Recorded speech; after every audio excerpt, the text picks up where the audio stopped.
We've been at the Hope University here in Liverpool today looking at media discourse about British Muslims and its implications. It's been a conference organised by the university and Dr. Salman Al-Azami, and it's been examining the way Muslims are treated in the media and Islamophobia in general, and whether it's endemic in the British media today and why that is.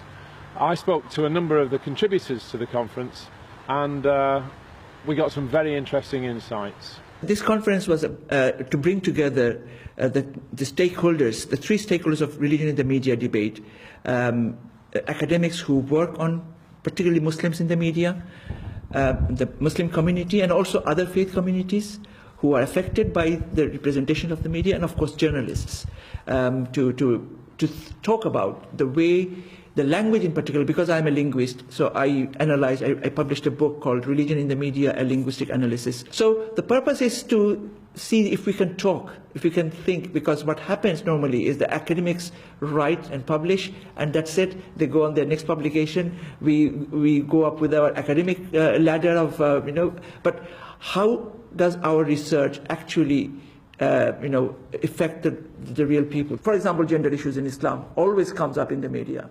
But how many Muslim women have they spoken to? And try to understand whether they are enforced, and they live in a free society, or whether this is something that they deliberately taken up as their faith. Those who are getting caught up and how the Muslim community in particular is being targeted. Spy cameras are being put in prayer rooms within campuses.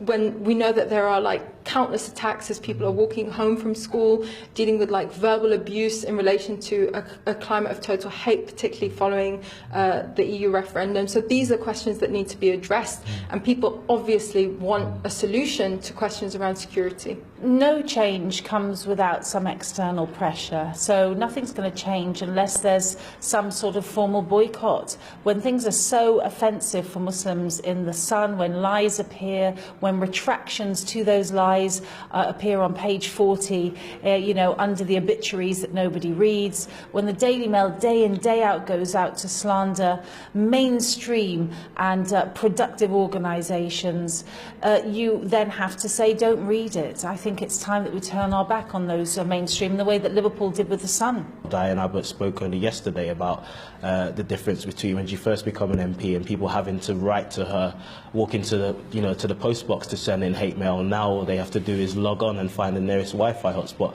So platforms are immediately available now for citizens, and we need to look at ourselves also as journalists and politicians, because we hold similar influences. You only have to look at different forms of media that can go viral just from an individual with no specific role in the sector. So we all have a responsibility in our small Facebook circles and in our Twitter sort of spaces. We all have a responsibility about messages we put out. Are we promoting inclusion, or are we promoting division?